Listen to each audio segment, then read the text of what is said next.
بخاری اور مسلم دونوں میں ہے کہ فرض نماز کا مکمل ہونا نبی علیہ السلام کی ہم تکبیر کی آواز سے پہچانتے تھے، یعنی بلند آواز سے آپ اللہ اکبر کہتے تھے. پہلے ایک دفعہ اللہ اکبر بلند آواز سے کہنا ہے، پھر 3 دفعہ آہستہ آواز میں استغفر اللہ. یہ ہمارے اہل حدیث بھائی جو ہیں اس سنت پہ عمل کر رہے ہیں، لیکن وہ استغفر اللہ بھی اونچا بولتے ہیں. استغفر اللہ اونچا بولنا خلاف سنت، صرف اللہ اکبر بلند آواز سے. اور دوسری طرف علماء عرب ہیں، انہوں نے اپنے اذکار کارڈ میں سے اللہ اکبر نکال ہی دیا ہوا ہے، وہ صرف استغفر اللہ پڑھتے ہیں.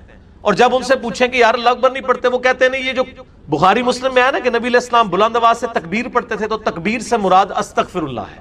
دیکھیں آپ بندہ کو ضد میں، استغفر اللہ کس عربی ڈکشنری میں تکبیر ہے؟ اگر آپ نہیں مانتے تو ہم آپ کو علم الکلام اور فقہ والا جواب دیتے ہیں. بخاری مسلم میں حدیث ہے، حضرت ابو ہریرہ کہتے ہیں کہ نبی علیہ السلام جب نماز شروع کرتے تو تکبیر کہتے، جب رکوع میں جاتے تو تکبیر کہتے، جب رکوع سے سر اٹھاتے تو سمیع اللہ لمن حمیدہ ربنا ولک الحمد کہتے، جب سجدے میں جاتے تو تکبیر کہتے، جب سجدے سے سر اٹھاتے تو تکبیر کہتے. تو کیا وہ استغفر اللہ کہتے تھے؟ کہتے نہیں، وہ اللہ اکبر ہی ہوتا تھا. تو بخاری مسلم میں جو ہے کہ نماز کا ختم ہونا میں تکبیر کی آواز سے پہچانتا تھا، تو وہ بھی پھر استغفر اللہ نہیں، تکبیر ہی ہے. یہ میں نے فقی علماء عرب کو بھی دی تھی، اور وہ بڑے ضد میں ہیں.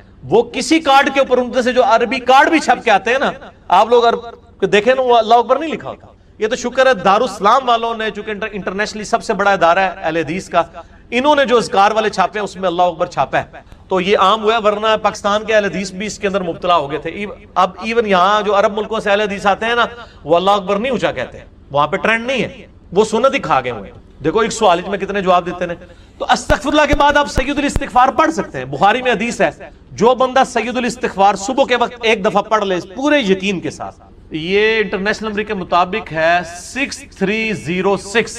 ٹھیک ہے جی، ابھی تو میں جوان ہوں. اللہم انت ربی لا الہ الا انت خلقتنی وانا عبدک وانا علی عہدک ووعدک ما استطعت اعوذ بک من شر ما صنعت ابوء لک بنعمتک علی وابوء بذنبی فاغفر لی فانہ لا یغفر الذنوب الا انت. جو صبح کے وقت پورے یقین سے پڑھ لے، شام سے پہلے مر گیا تو جنتی ہے، اور جو شام کو پڑھ لے صبح سے پہلے پڑھ گیا تو جنتی. یہ صبح شام کے اذکار بلو کارڈ میں ہمارا یہ ذکر موجود ہے.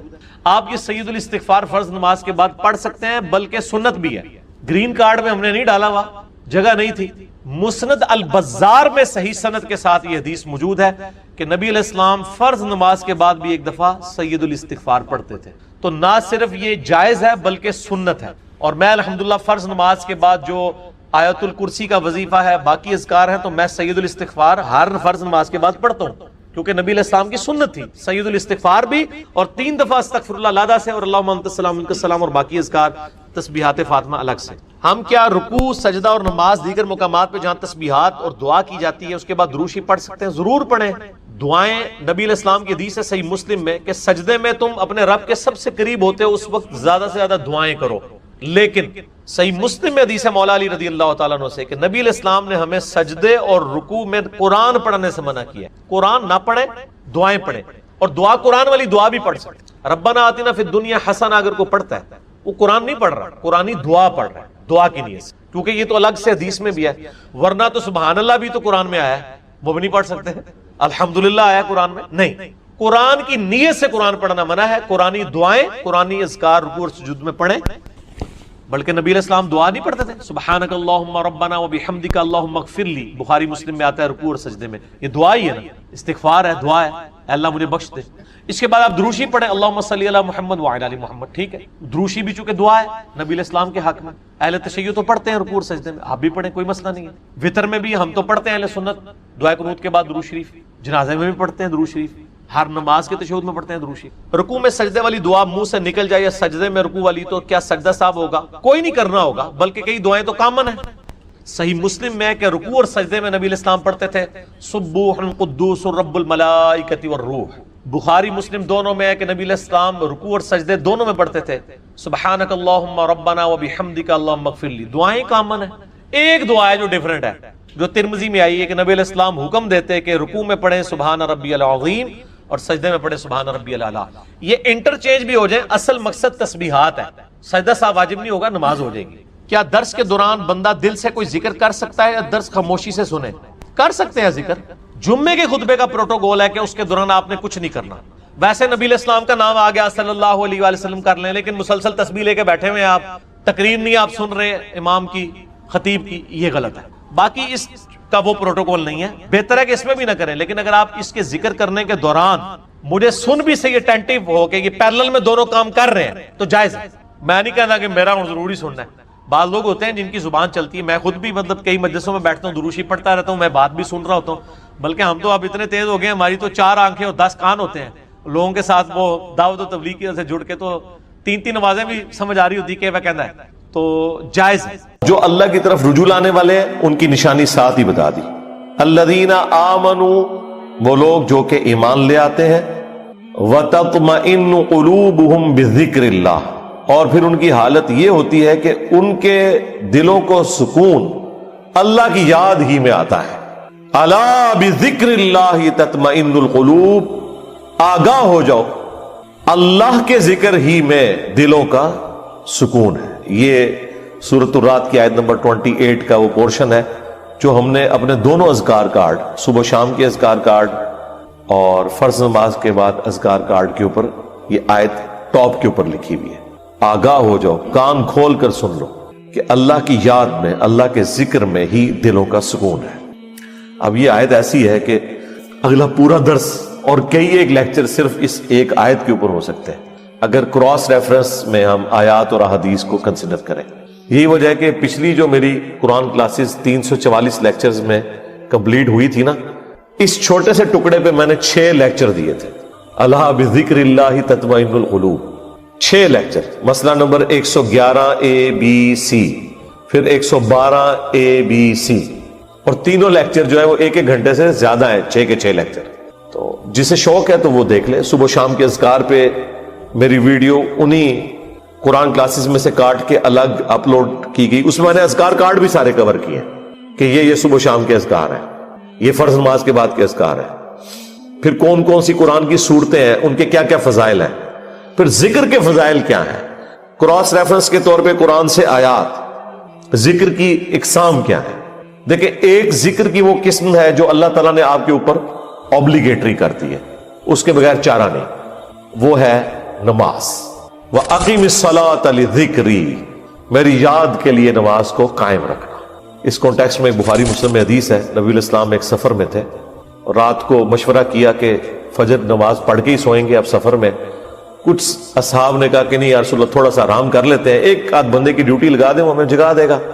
حضرت بلال کی ڈیوٹی لگائی گئی اور وہ اپنی سواری پہ مشرق کی طرف رخ کر کے بیٹھ گئے کہ جیسے ہی صبح صادق ہوگی، جو پو پھوٹتی ہے فجر کا وقت داخل ہوتے وقت، جو رات کے اینڈ ہونے کی نشانی ہوتی ہے، تو وہ باقیوں کو جگائیں گے، بس وہ بھی سو گئے۔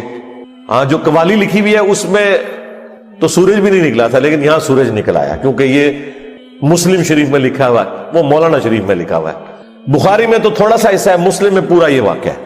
سب سے پہلے نبی علیہ السلام کی آنکھ کھلی اور سورج بلند ہو چکا ہے۔ آپ علیہ السلام نے کہا سب سے پہلے تو یہاں سے اٹھو نا، اس علاقے میں شیطان کا غلبہ ہے جس کی وجہ سے یہ سب کچھ ہوا، آگے چل کے پڑاؤ کرتے ہیں۔ آگے جا کے پڑاؤ کیا، نبی علیہ السلام نے اپنے مؤذن کو بلا کے پوچھا کہ بھئی تیری ڈیوٹی لگائی تھی؟ آگے دیکھیں اس نے اسٹریٹ فارورڈ جواب دیا، کوئی گستاخی نہیں۔ اس نے کہا یا رسول اللہ جس طرح آپ کو نیند آ گئی مجھے بھی آ گئی، ٹھیک ہے، ادھر تو بڑی گستاخی یہ شمار کیا جائے گا۔ تو نبی علیہ السلام نے کوئی نہیں ڈانٹا، بالکل نیچرل چیز ہے۔ اس زمانے میں اگر کوئی الارم ہوتا تو پھر ایسا ہوتا بھی نہ۔ یہ تو دیکھیں ہم کتنی سہولت میں ہیں، بھلے رات کو 12-1 بجے بھی سوئے نا تو الارم لگایا ہوتا ہے، یقین ہوتا ہے کہ اس الارم کی آواز میں اٹھ جائیں گے، ورنہ اگلے زمانوں میں جب الارم نہیں تھے تو لوگ تو پوری رات پتہ نہیں کتنی دفعہ کروٹ لیتے ہوں گے کہ کہیں فجر ہی نہ قضا ہو جائے۔ تو ہماری زندگی کتنی آسان ہو گئی ہے اس کی وجہ سے۔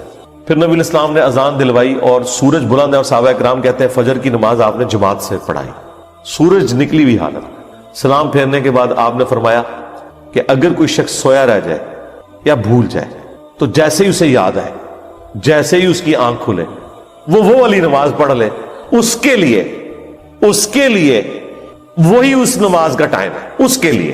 اس کو روٹین نہیں بنانی، اور تسلی بھی یہ دے دی کہ ٹینشن بھی نہیں لینی، ٹھیک ہے اگر ایسا معاملہ ہو گیا اللہ معاف فرمانے والا ہے، جان بوجھ کے تو نہیں کیا، اور تمہاری وہ نماز قضا بھی نہیں ہوگی۔ ظاہر ہے کہا اس کے لیے اس کی نماز کا ٹائم وہی ہے، وہ قضا بھی نہیں ہوئی، ادا پڑھی ہے تو جماعت کرائی ہے نا، ورنہ سورج نکلے ہوئے فجر کی نماز کا ٹائم تو نہیں ہوتا۔ اور پھر آپ نے اینڈ پہ قرآن کی آیت تلاوت کی، سورہ طٰہٰ کی، وَأَقِمِ الصَّلَاةَ لِذِكْرِي، میری یاد کے لیے نماز کو قائم رکھنا. یعنی یہ نماز وہ چیز ہے جو اللہ کی یاد کو قائم رکھنے والی چیز ہے. یہ 5 ٹائم اللہ نے اس لیے مقرر کیے ہیں کہ اگر کوئی شخص کچھ بھی نہ کر سکے، ایٹ لیسٹ یہ 5 اوقات میں چاروں نہ چار میرے سامنے جھک جائے، اس کی حاضری لگ جائے گی. وہ یعنی جس طرح ایک بندہ فوجی پریڈ کرتا ہے، وہ چاہے بوجھل دل سے بھی کر رہا ہے، اس کی ڈیوٹی شمار ہو جائے گی. یہ نماز ڈیوٹی ہے. یہ شیطانی وسوسہ اپنے دماغ سے نکال دیں کہ اگر کسی کا نماز میں دل حاضر نہیں ہے تو اس کی نماز قبول نہیں ہے. نہیں، نماز کے فرائض میں آپ کہیں قرآن و حدیث میں نہیں دکھا سکتے کہ خشوع خضوع اس کا حصہ بنایا گیا ہو کہ نماز کے اتنے فرائض ہیں ان میں سے خشوع خضوع بھی ایک ہے. نہیں، خشوع خضوع کبھی ڈسکس ہی نہیں ہوا اس حوالے سے.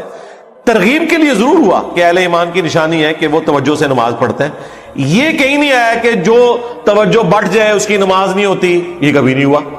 یہ ٹاپک ڈسکس نہیں کیا گیا اسی وجہ سے کہ اللہ کو پتا تھا کہ دماغ سوچتا ہے، خاص حد تک انسان کنٹرول کر سکتا ہے. ہاں، باقی ارکان کے اوپر بات ہوئی کہ ہر رکعت میں 1 رکوع اور 2 سجدے ہیں. اگر یہ والی غلطی ہو جائے تو اینڈ پہ سجدہ صاف کر لینا ہے. لیکن کہیں پہ خشوع خضوع نہیں ڈسکس ہوا کہ اگر کسی کو خیال آیا تو وہ نماز ہی دوبارہ پڑھے یا وہ اینڈ پہ سجدہ صاف کرے. یہ بات ڈسکس نہیں کی گئی اسی وجہ سے کہ اللہ کو پتا تھا کہ یہ ایک ڈیوٹی ہے جو انسان نے پوری کرنی ہے. اور اس دھاگے کے ساتھ انسان پھر بندہ رہتا ہے جب، تو یہ 5 اوقات میں جب اللہ کے سامنے آتا ہے نا تو پھر وہ اللہ تعالیٰ سے اپنا دامن چھڑا نہیں سکتا. باقی کی زندگی بھی اس کی پازیٹیو ہو جاتی ہے. جو اللہ تعالیٰ فرمایا کہ نماز بے حیائی اور برے کاموں سے روکتی ہے اگر کنٹینیوسلی انسان پورے پروٹوکول کے ساتھ نماز کو پڑھتا رہے. تو میری یاد کے لیے نماز کو قائم رکھنا، یہ حدیث بخاری میں بھی ہے اور مسلم کے اندر بھی. یہ کتنی ڈھارس بنانے والی چیز ہے. تو یہ وہ ذکر کی فارم ہے جو اللہ تعالیٰ نے اوبلیگیٹری رکھ لی. اسی طریقے سے اپنے مال میں زکوٰۃ دینا، یہ بھی وہ فرض ذکر ہے اللہ کا جو آپ نے کرنا ہے. اللہ کی یاد، مال خرچ کریں گے تو جس کے لیے خرچ کر رہے ہیں اس کی یاد میں کر رہے ہیں، اور یہ پتہ ہے کہ اس نے پوچھنا ہے کہ نہ اگر زکوٰۃ دی تو تمہارے ساتھ یہ کیا جائے گا.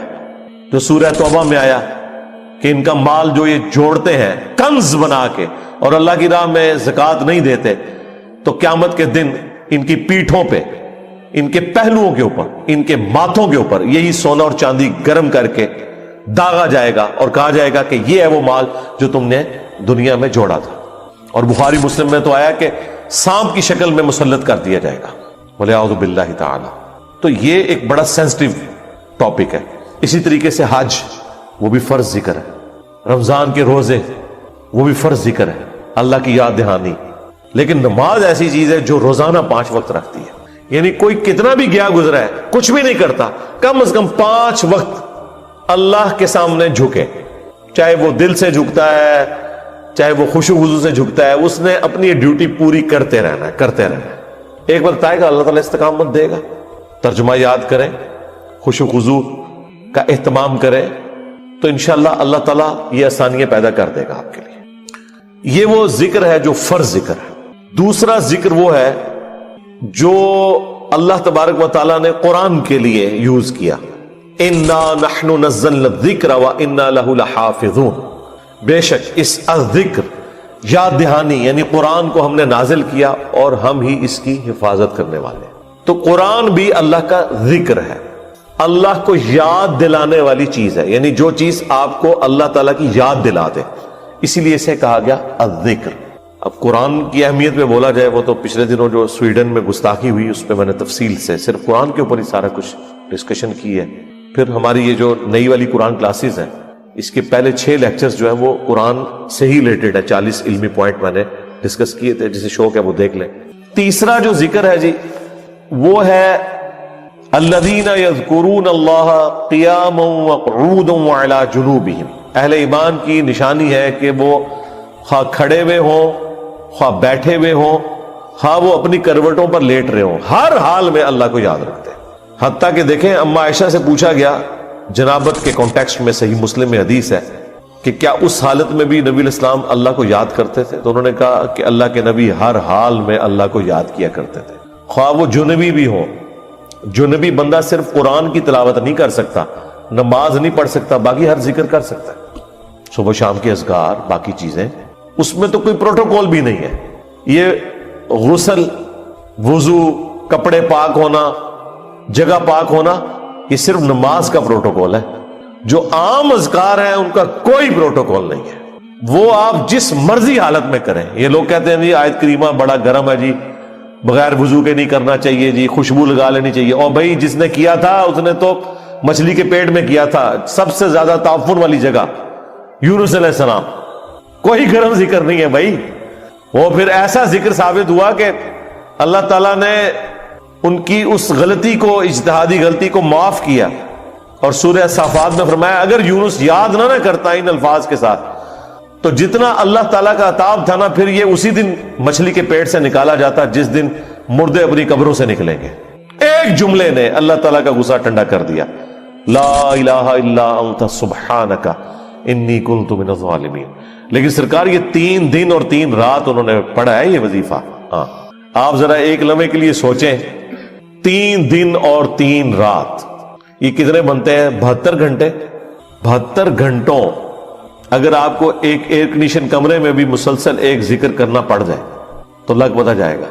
آپ ذرا اس شخص کے بارے میں امیجن کریں جو مچھلی کے پیٹ میں گپ اندھیرا ہے اور یہ بھی نہیں پتا کہ میں یہ کروں گا تو مجھے معافی بھی ملے گی کہ نہیں، اور وہ مسلسل ذکر کیے جا رہا ہے اور یہ بھی نہیں پتا کہ کتنا عرصہ میں نے یہ ذکر کرنا ہے، اور وہاں پہ بھی کسی کرسی میں نہیں بیٹھے ہوئے ہیں. مچھلی کے پیٹ کے اندر کیا حالت ہوگی. لیکن اللہ تعالیٰ نے ان کی دعا سن لی.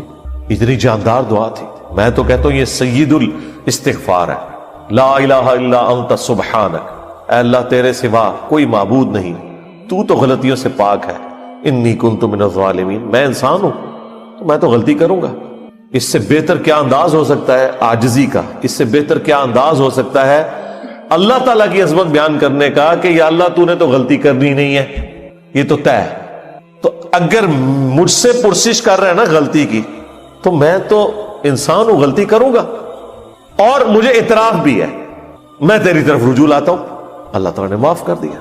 جامعہ ترمذی میں یہاں تک حدیث ہے کہ جو بھی یونس کی دعا کے ذریعے اللہ کی طرف متوجہ ہو اللہ تعالیٰ اسے کبھی محروم نہیں لوٹاتا. اور یہ حصہ قرآن میں بھی ہے، وَكَذَلِكَ نُنْجِي الْمُؤْمِنِينَ، ہم مومنین کو بھی اسی طریقے سے نجات دیں گے. جب یہ دعا آئی نا سورہ الانبیاء میں تو ساتھ یہ بھی ذکر آیا کہ انبیاء کی جو یہ دعائیں ہیں، خصوصاً یہ والی دعا یونس علیہ السلام کی، کوئی مومن بھی مانگے گا ہم اسے بھی نجات دیں گے.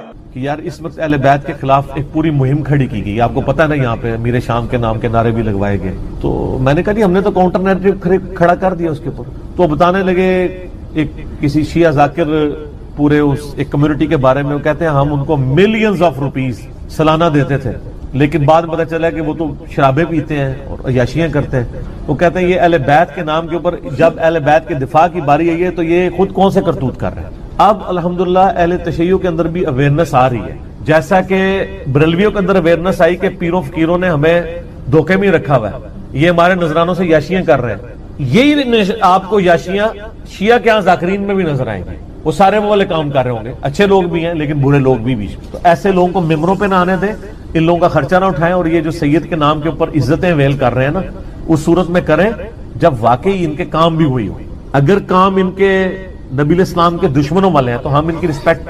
میرا اپنا میکینیکل انجینئرنگ کی یعنی کلاس فیلو تھا یونیورسٹی میں، قادیانی تھا اور سید تھا، اس کے نام کے اندر تھا. میں اب نام نہیں اس کا لیتا، وہ ایک بالکل پرسنل بات ہو رہی. تو اس کا سید فلاں شاہ پورا نام تھا. کتنا سے تمہیں پتہ ہی نہیں چلا، تو بعد میں قادیانی تھا. اب کیا ہمارے اہل تشیع کے ہاں جو سید ہیں اس کو سید ماننے کے لیے تیار ہو جائیں گے؟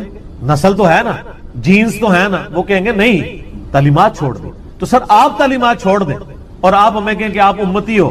سر ہم امتی سیدوں کے نہیں ہیں، امتی تو نبی علیہ السلام کے لیے. یار مولا علی بھی کبھی، مولا علی نے یہ دعویٰ نہیں کیا کہ یہ میری امت ہے، وہ بھی اپنے آپ کو غلام محمد ہی کہتے تھے. آپ شیعہ کا جو سلوگن دیکھیں وہ تو بالکل ٹھیک ہے، محمد اور آل محمد. آل علی نہیں کہتے ہیں، علی نہیں سر، سینٹرڈ پوائنٹ محمد صلی اللہ علیہ وآلہ وسلم کی ذات ہے، جس کی جو بھی عزت ہے وہ نبی الاسلام کی نسبت کی وجہ سے، جس کا جو بھی مرتبہ ہے وہ ان کی نسبت کی وجہ سے. اگر نبی الاسلام کو بیچ میں سے نکال دیتے ہیں پھر کوئی شخص کوئی مرتبہ ویل نہیں کرتا. تو محمد اور آل محمد، حالانکہ دیکھیں اولاد علی ہے لیکن نام کیا بولا جاتا ہے؟ آل محمد. کیوں؟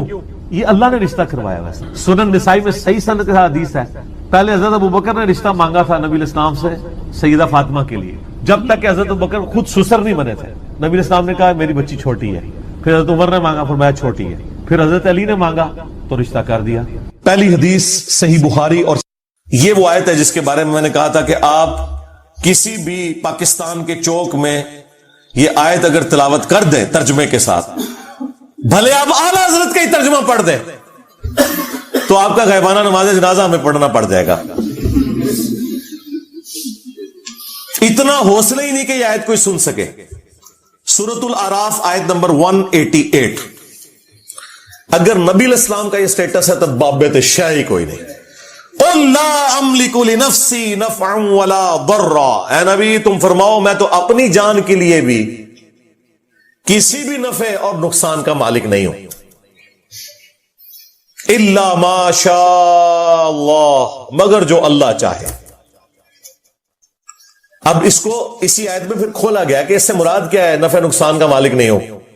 وَلَوْ كُنْتُ أَعْلَمُ الْغَيْبِ، اگر میں خود سے غائب جان لیتا، مجھے پتا چل جاتا کہ مستقبل میں کیا ہونے والا ہے، لَاسْتَكْثَرْتُ مِنَ الْخَيْرِ، تو میں خیر کثیر جمع کر لیتا۔ وَمَا مَسَّنِيَ السُّوءُ،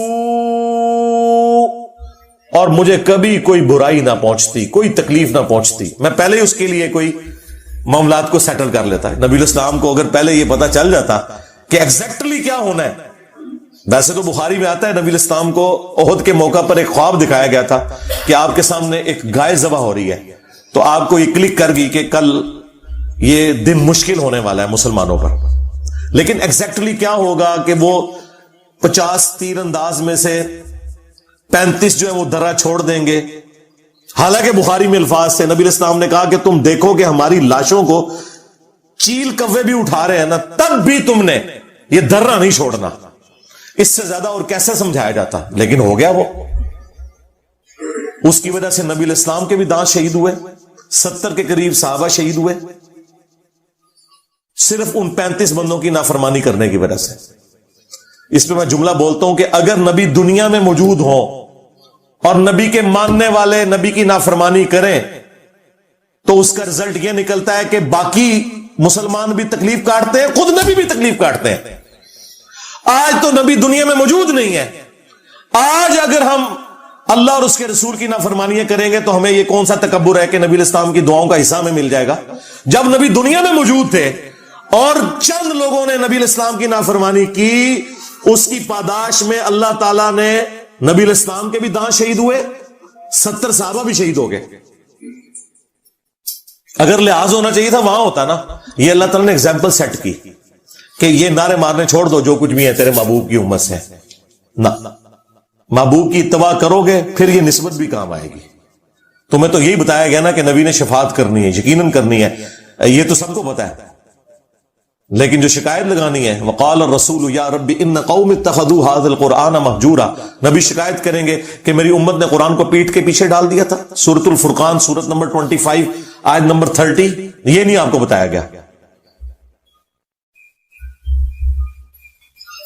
ان انا الا نذیر وبشیر لقوم یؤمنون، میں تو نہیں ہوں مگر ڈر سنانے والا اور خوشخبری دینے والا ان لوگوں کے لیے جو بات ماننا چاہیں، جو ایمان لانا چاہیں۔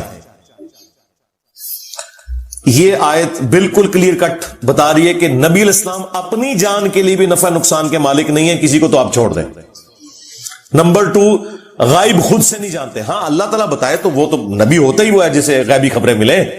نبی کے لیے جو علم غیب نہیں مانتا وہ گمراہ نہیں، کافر ہے، یہ بنیادی عقیدہ ہے۔ وَمَا كَانَ اللَّهُ لِيُطْلِعَكُمْ عَلَى الْغَيْبِ، اللہ کی یہ شان نہیں کہ ہر ایک شخص کے اوپر غیب کی خبر جو ہے وہ دے اسے، وَلَكِنَّ اللَّهَ يَجْتَبِي مِن رُسُلِهِ مَن يَشَاءُ، بلکہ اللہ تعالیٰ اپنے رسولوں میں سے چن لیتا ہے جسے چاہتا ہے۔ تو رسول ہوتا ہی وہ ہے جس کے پاس غیبی خبریں آتی ہیں، وہ جتنا اللہ تعالیٰ بتاتا ہے وہ امت تک پہنچا دیتے ہیں، خود سے نہیں جانتے بلکہ اللہ تعالیٰ کے بتانے پر، اور جتنا اللہ تعالیٰ بتاتا ہے۔ اسی آیت کا ایک ورژن جو ہے وہ سورۃ الانعام میں سورت نمبر 6 میں آیت نمبر 50 ہے، لیکن اس میں کچھ اور الفاظ ہیں، ورنہ یہ آیت بھی کافی تھی، لیکن میں نے وہ اسی لیے ڈالی کہ کچھ الفاظ اس میں مزید ایڈ ہیں، اسی مفہوم کی آیت ہے۔ قل لا اقول لكم عندي خزائن اللہ، اے نبی تم فرماؤ میں تو یہ نہیں کہتا کہ میرے پاس اللہ کے خزانے ہیں. یہ کہتے ہیں بخاری مسلم میں ہے کہ نبی الاسلام کو اللہ تعالیٰ نے کہا کہ خواب دکھائی گئی کہ زمین کے خزانوں کی چابیاں دے دی گئی ہیں. اور بھائی اس سے مراد رومنز اور پرشینز کے جو خزانے تھے مسلمانوں کے پاس آنے تھے، نبی صلی اللہ علیہ وآلہ وسلم کو خوشخبری دی گئی کہ آپ کی امت وہاں تک پہنچ جائے گی. انہوں نے کہا نہیں، جو کچھ زمین میں ہے وہ نبی الاسلام تقسیم کر رہے ہیں، خزانے دے دیے گئے ہیں. تو ایک قرآن اس کے لیے ہے، اے نبی تم فرماؤ کہ میں یہ دعویٰ نہیں کرتا کہ میرے پاس اللہ کے کوئی خزانے ہیں. ہاں جب اللہ تعالیٰ نے دیے وہ آپ کی امت تک بھی پہنچے وہ معاملہ الگ ہے. اور جی بخاری مسلم میں حدیث ہے کہ اللہ دیتا ہے میں تقسیم کرتا ہوں. آدھی حدیث بھائی پوری حدیث ہے. اللہ تعالیٰ جس کے ساتھ بھلائی کا ارادہ فرماتا ہے اسے دین کی سمجھ بوجھ عطا فرما دیتا ہے. دیتا اللہ ہے، تقسیم میں کرتا ہوں. یعنی یہ دین جو ہے یہ اللہ تبارک و تعالیٰ نے میرے اوپر نازل کیا، میں تو صرف اس دین کو تمہارے اندر تقسیم کرنے کے لیے آیا ہوں، تمہیں بتانے کے لیے آیا ہوں. یہ اللہ کی مرضی ہے کہ کس کے ساتھ بھلائی کا ارادہ فرمائے. اس پہ امام بخاری نے بھی باقاعدہ باب باندھا ہے کہ اللہ تعالیٰ جس کے ساتھ بھلائی کا ارادہ فرماتا ہے اسے دین کی فکر عطا فرما دیتا ہے. اعلیٰ حضرت نے پورا شعر لکھ دیا، رب ہے معطی یہ ہے قاسم، رزق اس کا ہے کھلاتے ہی ہے. وہ کہتے نہیں، وہ بخاری میں لکھا ہے نا، اللہ دیتا ہے میں تقسیم کرتا ہوں، لہذا یہ کھاتے ہیں تیرے در کا، پیتے ہیں تیرے در کا. اندازہ کریں. اور اب مجھے بتائیں کوئی یہ کہ سرکار غوث اعظم نظر کرم خدارا میرا خالی کا سا بھر دو، اور نسو ادھروں ہے، نکلو ادھروں، کیونکہ میرے نبی سا ہے ہی کوئی نہیں، تیرے بابے تھے شاہ ہی کوئی نہیں، بلکہ شاہ ہی کوئی نہیں. ہاں.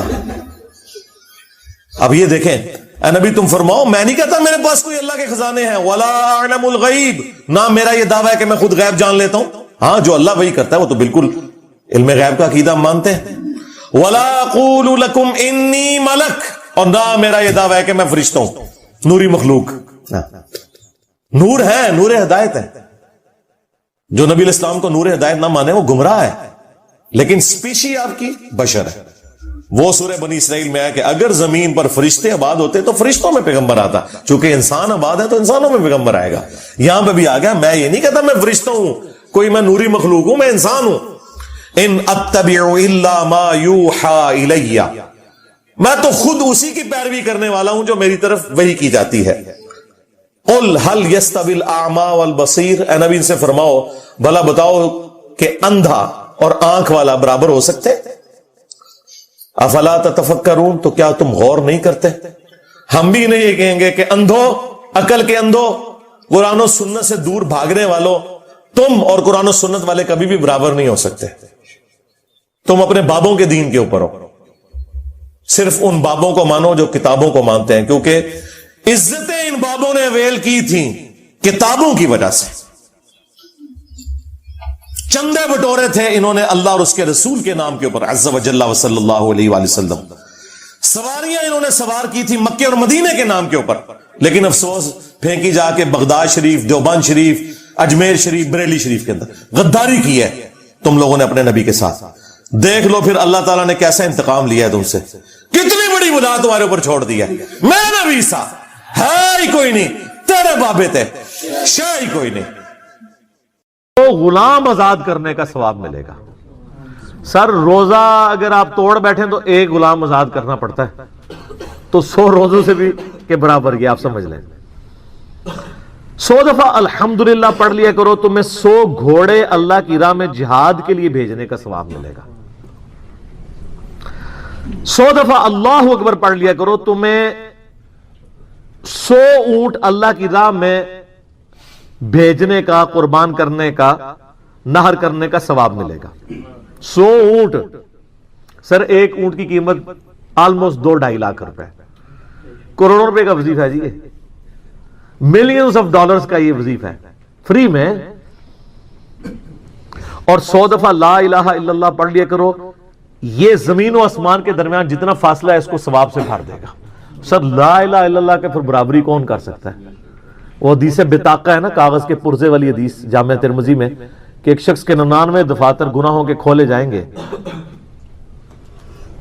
اور نامہ مال تول رہا ہوگا تو اللہ تعالیٰ فرمائے گا میں کسی کے ساتھ ناانصافی نہیں کرتا. دوسری طرف ایک کاغذ کا ٹکڑا ڈالا جائے گا جس پہ لا الہ الا اللہ لکھا ہوگا. وہ شخص کہے گا یہ ایک ٹکڑا کیا کر سکتا ہے, بس وہ رکھنے کی دیر ہوگی وہ پڑھنا بھاری ہو جائے گا. اللہ کے نام سے تو وزنی کوئی چیز نہیں ہو سکتی. اسے کہتے ہیں کاغذ کے پرزے والی حدیث. اس کے لیے جنت کا حکم ہو جائے گا. لا الہ الا اللہ کا مقابلہ نہیں ہے. تو یہ 4 وظیفے ہیں, سبحان اللہ, الحمدللہ, اللہ اکبر, لا الہ الا اللہ. یہ اتنا محبوب وظیفہ ہے کہ جو سنن نبی داؤد میں, جامع ترمذی میں صلاۃ و تسبیح والی حدیث ہے, اس میں 300 دفعہ کون سے کلمات پڑھے جاتے ہیں؟ یہی سبحان اللہ والحمدللہ ولا الہ الا اللہ واللہ اکبر. بس اتنا ہی پڑھنا ہوتا ہے. یہ ولا حول ولا قوت الا باللہ کی حدیثیں الگ سے ہیں, لیکن صلاۃ و تسبیح میں اتنا ہی پڑھنا ہوتا ہے, 4 کلمات. حتیٰ کہ صحیح مسلم میں حدیث ہے, نبی علیہ السلام نے فرمایا یہ 4 کلمات مجھے ہر اس چیز سے بڑھ کر محبوب ہیں جن پہ سورج طلوع ہوتا ہے. یعنی دنیا اور جو کچھ دنیا کے اندر ہے اس سے بڑھ کر مجھے یہ چیز محبوب ہے کہ میں یہ 4 کلمات کہہ لوں, سبحان اللہ والحمدللہ ولا الہ الا اللہ واللہ اکبر. اور صحیح مسلم کی ایک اور حدیث ہے کہ نبی علیہ السلام نے فرمایا اللہ تعالیٰ کو اس سے بڑھ کر کوئی اور کلمات محبوب نہیں ہے. اور یہ حصہ بخاری میں بھی ہے اس کا, اور اس میں اللہ تعالیٰ کی طرف سے کوئی پابندی نہیں ہے, تم ان کی ترتیب بھی بدل سکتے ہو. یعنی سبحان اللہ کے بعد آپ اللہ اکبر پڑھ لیں, پھر لا الہ الا اللہ, کوئی فرق نہیں ہے. یہ ایک اوپن چیز ہے.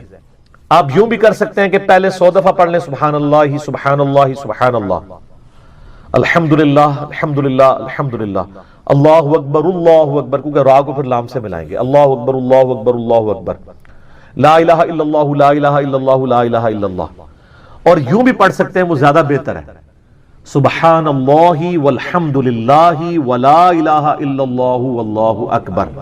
کیونکہ اکبر پہ وقف کریں گے, ورنہ یہ سبحان اللہ تو الحمدللہ ہی پڑھ نہیں سکتے آپ, کیونکہ الحمدللہ الحمدللہ بنے گا کنٹینیوس, جیسے اللہ اکبر اللہ اکبر اللہ اکبر بنتا ہے, تو وقف کرنا پڑے گا سوائے سبحان اللہ کے. سبحان اللہ یہ تو پڑھ سکتے ہیں, لیکن الحمدللہ کو الحمدللہ الحمدللہ وقف کرنا پڑے گا.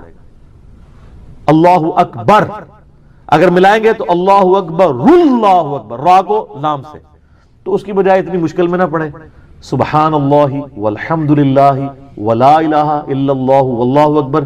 ایک تسبیح پڑھ لے, 4 وظیفے 100 دفعہ ہو جائیں گے, کیونکہ نبی علیہ السلام نے اجازت دے دی ہے نا, آگے پیچھے دائیں بائیں کچھ بھی کر سکتے ہو. اور یہ ترتیب تو صلاۃ و تسبیح میں موجود ہے. نبی علیہ السلام نے کلمات پڑھے بھی ہیں. آپ کو پتا ہے تبلیغی جماعت والے 3 وظیفے بتاتے ہیں, ویسے بڑی سمجھداری سے ہی کسی نے وہ ڈیوائس کیے ہوئے ہیں. 100 دفعہ وہ یہ بتاتے ہیں سبحان اللہ والحمدللہ ولا الہ الا اللہ واللہ اکبر. وہ ساتھ وہ بتاتے ہیں ولا حول ولا قوت الا باللہ, وہ بھی پڑھ سکتے ہیں. وہ بھی صحیح بخاری میں رات کو اٹھتے وقت کی دعا ہے. ہل علی العظیم تک بھی پڑھ سکتے ہیں, وہ ابن ماجہ میں موجود ہے. میرا ایک یوٹیوب پہ کلپ ہے 6 کلموں کا ثبوت, تو میں نے بتایا 4 کلمے ثابت ہیں, 2 مولویوں کے لکھے ہوئے ہیں, آخری والے جو ہیں. تو بلکہ وہ میرا بیٹا تو وہ اس کے وہ کورس میں آیا تو اس نے وہ 2 یاد ہی نہیں کیے, تو اس کو ماں کہہ رہی یاد کرو, کہتی وہ کہتا ثابت ہی نہیں ہے, تو کیوں ساری یاد کر. ہم ریکویسٹ کریں گے, ہمارے پاس بھی وہ کورس اسلامیات کا جو ہے نا اس کو ریویو کرنے کے لیے بھیجا ہوا ہے ہماری اکیڈمی میں انہوں نے, تو ہم اس میں ان کو ریکویسٹ کریں گے کہ یہ آخری 2 کلمے نکال دیں, پہلے 4 کلمے ثابت ہیں. وہ تو ثابت ہی نہیں ہے, تو خام خواہ لوگوں کو آپ رٹا رہے ہیں. الٹا جن لوگوں کی شادی ہونے والی ہوتی ہے وہ بیچارے ٹینشن میں پڑے ہوتے ہیں 6 کلمے یاد کرنے کے, حالانکہ کلمے کے ساتھ تو کوئی تعلق ہی نہیں اس کے. تو یہ جو صلاۃ و تسبیح کے اندر بھی پڑھا جاتا ہے, لیکن اس میں لا حول ولا قوت الا باللہ نہیں. وہ تو لادہ سے بخاری مسلم میں حدیث ہے کہ جنت کے خزانوں میں سے ایک خزانہ ہے لا حول ولا قوت الا باللہ. تو آپ پڑھنا چاہتے ہیں ضرور پڑھیں. اس میں وظیفے کے طور پہ آپ پوری تسبیح اس کی پڑھ لیں بے شک. تو تبلیغ جماعت والے یہ بتاتے ہیں 100 دفعہ درود شریف بتاتے ہیں اور 100 دفعہ استغفار بتاتے ہیں. تو بہت انٹلیکچوئل چیز ہے. یہ وظیفہ اتنا کمال ہے کہ آپ کے ہر فرض نماز کے بعد یہ وظیفہ نبی علیہ السلام نے مشروع کیا ہے. مسلم شریف میں حدیث ہے ہر فرض نماز کے بعد یہ وظیفہ پڑھنے والا کبھی نامراد نہیں جاتا. 33 دفعہ سبحان اللہ, 33 دفعہ الحمدللہ اور 34 دفعہ اللہ اکبر. اور ایک حدیث میں ہے مسلم شریف کی کہ جو پڑھے 33 دفعہ سبحان اللہ، 33 دفعہ الحمدللہ، 33 دفعہ اللہ اکبر اور 100 کا عدد پورا کرنے کے لیے پڑھ لے لا الہ الا اللہ وحدہ لا شریک لہ لہ الملک ولہ الحمد وہو علی کل شیء قدیر. 100 کا عدد اس سے بھی پورا کر سکتے ہیں اور 100 کا عدد اللہ اکبر کہہ کے بھی پورا کر سکتے ہیں. تو اس کے سارے گناہ معاف کر دیے جائیں گے اگرچہ سمندر کی جھاگ کے برابر ہی کیوں نہ ہو. لیکن وہ صغیرہ گناہ، کبیرہ گناہ صرف توبہ سے معاف ہوتے ہیں. وہ صحیح مسلم میں حدیث ہے کہ اگر بڑے گناہوں سے بچا جائے تو ایک جمعے سے دوسرا جمعہ، ایک رمضان سے دوسرا رمضان اور ایک نماز سے دوسری نماز درمیان کے گناہوں کا کفارہ بن جائے گی. لیکن جو نماز ہی نہیں پڑھتا تو جمعہ پڑھتا رہے تو وہ تو بڑے گناہوں سے نہیں بچا ہوا نا. مسلم شریف میں حدیث ہے بندے کے کفر اور اسلام کے درمیان فرق نماز ہے. یہ نہ ہو کہ ایک رمضان پڑھ لے اگر رمضان کے لیے چلے سارے، نہیں نا، اس طرح نہیں ہوگا. تو یہ وظیفہ اتنا کمال ہے، بخاری مسلم دونوں میں حدیث ہے. کچھ غریب صحابہ حضور کے پاس ہے، یا رسول اللہ ہر مقابلے میں ہم برابری کر لیتے ہیں امیر اصحاب کی. وہ روزے رکھتے ہیں ہم بھی روزے رکھ لیتے ہیں، وہ نمازیں پڑھتے ہیں ہم بھی نمازیں پڑھ لیتے ہیں، وہ جہاد کرتے ہیں ہم بھی جہاد کر لیتے ہیں. ایک معاملے میں آ کے ہم مارے جاتے ہیں. قرآن میں بار بار ہے اللہ کی راہ میں خرچ کرو، ہم تو خود ہی غریب ہیں، تو آپ ہمیں کوئی اس کا حل تجویز کریں. تو آپ فرمایا میں تمہیں ایک ایسی چیز بتاتا ہوں کہ تم ان کی برابری کر لو گے. تم ہر فرض نماز کے بعد 33 دفعہ سبحان اللہ، 33 دفعہ الحمدللہ، 34 دفعہ اللہ اکبر پڑھ لیا کرو. یہ بخاری مسلم دونوں میں. کچھ دنوں کے بعد پھر وہ حاضر ہوئے، یا رسول اللہ وہ تو امیر صحابہ کو بھی پتہ چل گیا، وہ بھی یہی کچھ پڑھ رہے ہیں. اب ہم کیا کریں؟ تو اسی تک لو جناب، تو اسی گرین کارڈ دے بلو کارڈ دے چکر پہ ہو، دنیا دے آخرت کے نہیں. صحابہ کرام آخرت کے بلو اور گرین کارڈ کی بات کرتے تھے. تو نبی علیہ السلام مسکرائے، آپ نے فرمایا ذالک فضل اللہ یؤتی من یشاء، یہ اللہ کا فضل ہے، میں تو اللہ کا فضل نہیں روک سکتا. ٹھیک ہے نا؟ تو ظاہر گیون سرکمسٹانسز اللہ کے دیے ہوئے ہیں، اس کے اندر آپ بیسٹ پرفارم کرنے کی کوشش کریں. اللہ کے فضل کو تو کوئی روک نہیں لگا سکتا نا. کوئی یہ نہیں کہہ سکتا کہ جی وہ یعنی تیرے ہوتے جنم لیا ہوتا کیوں نہیں ہوا. ہو سکتا ہے ابو جہل ہی ہوتا. تو جس حال میں اللہ نے رکھا ہے اسی کو آپ بہتر سمجھیں. تو اس طرح کی کئی احادیث ہیں جو ان وظیفوں کو سپورٹ. اچھا مسلم شریف میں ایک حدیث میں یہ بھی آیا کہ 10 دفعہ سبحان اللہ، 10 دفعہ الحمدللہ اور 10 دفعہ اللہ اکبر. اگر کسی کے پاس ٹائم تھوڑا ہے نا تو فرض نماز کے بعد یہ بھی پڑھ سکتا ہے. 10 دفعہ بھی وظیفہ یہ والا کیا جا سکتا ہے. ایک بڑی رکت انگیز حدیث ہے، ہمارے یوسف بھائی نے اس پہ کلپ بھی بنایا ہے، صفین کی راتوں میں. بخاری مسلم دونوں میں حدیث ہے.